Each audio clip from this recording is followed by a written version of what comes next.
Perfect. And we started. Good morning, Bruno. Hey Nick, how are you? I'm fine, thanks, and you. Good, good, good. Good. Cool. Another episode of PLA. Yeah, Just us today. And yeah, I think you got one question for me to start. yeah. So let's start with yours. So this is probably going to be what our second last episode, I would imagine, for the year. Well, yeah. But yeah, it's been a good. It's definitely been a good year. Yeah. So the first question comes from somebody that approached my office with this question. It's regarding early termination in terms of the Consumer Protection Act. So it's a standard lease agreement, makes provision for fixed term 12 months. Now, the fixed term was lapsing at the end of December this year, and early termination was given in at the beginning of November of this year in terms of the CPA. So as it stands at the moment, there was early termination. The month of November had been paid, and now the question always comes up between landlord and tenant, going, well, is the deposit going to be refunded? From the landlord's perspective, the property hasn't been occupied. Attempts have been made to find occupiers, but there hasn't been any occupiers. So more likely than not, there's only going to be an occupier at the beginning of January, although the landlord is attempting to find someone in the meantime. On the tenant side, the tenant is saying that he expects to receive the deposit back. And the fact that the property is not yet tenanted is inconsequential. So maybe just on that note, give me your thoughts. Perfect. So just to go back to the basics on a question like this. So Consumer Protection Act, Section 14 entitles a user of a service to terminate a fixed term agreement with 20 business days notice. Okay, that's a right that they're giving in terms of legislation. They have to give 20 business days written notice. And the caveat to canceling a fixed term agreement early by the consumer is that if they do this and they cancel the contract early, they are subject to what is described as a reasonable cancellation penalty in terms of legislation. Okay, so you can't just cancel your contracts early and expect it not to be any consequences as a result of that. You can be subjected to a reasonable cancellation penalty. Okay, as a result of that early cancellation. Now, in terms of a lease agreement, a deposit is obviously paid on behalf of the tenant to the landlord to cover any expenses that may be liable by the tenant to the landlord in terms of that particular lease agreement. Okay, and this is governed by the Rental Housing Act in the circumstances. Okay, so it's to cover anything that the landlord might suffer as a result of the tenant. So while we understand deposits a lot of the time to sort of go towards reinstatement of a premises. This is something that people normally associate with the deposit to reinstate the premises afterwards if it needs painting or some things need fixing. That's not the full scope of the deposit. The deposit can be used towards any single debt which is owing. Okay. And so if at the end of a particular lease agreement it's come to an end, there is rental which is outstanding, the deposit can be appropriated towards that. Or for your commercial entities, there's something like operating costs. It can be appropriated towards that. It's any debt which might be owing from the tenant to the landlord in the circumstances.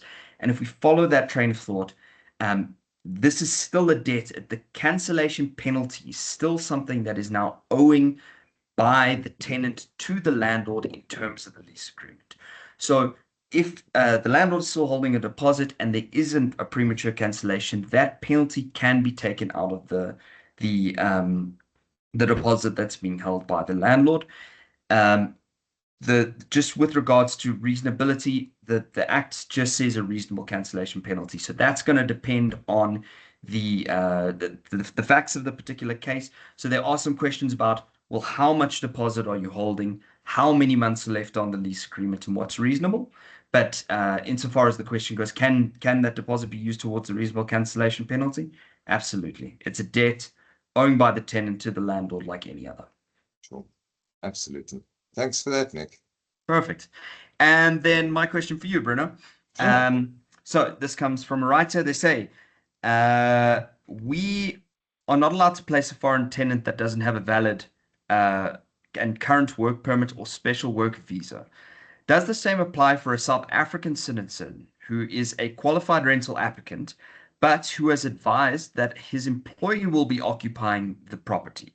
Should we have the work visa or permit for that occupier in the circumstances? So the question around entering into lease agreements with illegal foreigners comes up quite a lot. And it is a criminal offense. A person, a landlord, and also an estate agent cannot facilitate the entering of a lease agreement or the provision of a property to an illegal foreigner. Obviously, if they know that it is an illegal foreigner, and there is an obligation to ensure that when entering into this agreement, that you make yourself aware whether the person you're entering into the agreement with is in fact a legal foreigner. So this is an obligation. Being unaware of this provision is not a defense in our law, meaning that all landlords and estate agents carry this obligation. Now, that is something most estate agents know about. The problem with the question is if we're not looking at the actual person that signs the lease agreement, we're speaking about the occupier. So let's play out this theme hypothetically, just so people can conceptualize it. If I knew that there was going to be an occupier, and this occupier was going to be an illegal foreigner, I knew about this. And instead, I tell this occupier, please go and speak to this person. This person's legal in South Africa. Let me sign the lease with him, and then he can let you stay on the property. So from a context perspective, do you understand how that abuse is still associated with a criminal offense? Now, if the illegal occupier, if you're entering into the lease with a legal person, a South African resident as an example, and he's speaking about bringing his employees and placing them on the property. Honestly, and I think this might be a bit gray because I don't have the exact precise answer, but honestly, unless you've got a suspicion that the people that he's placing on the property are in fact illegal, I don't think that there is an obligation on you to go and now vet every single occupier, because the employer should have already done that. So as far as I'm concerned, that obligation sits on the employer, and all you've had to do is sign a lease with the employer. But please don't forget that it is still a criminal offense to make a property available to an illegal occupier. So just be very careful, because if you are aware, and this is something that was brought to your attention, and you know that the people that are going to be staying on the property are in fact illegal, then you could get into trouble because you were aware and you should have done something about it, such as not signing the lease agreement with the employer. Perfect. Thanks for that, Bruno. Sure. And that brings us to an end of this week. Thank you. We'll see you next week for the last one of the year. Cool. Awesome. Thanks so much, Nick. Cheers. Awesome. Bye.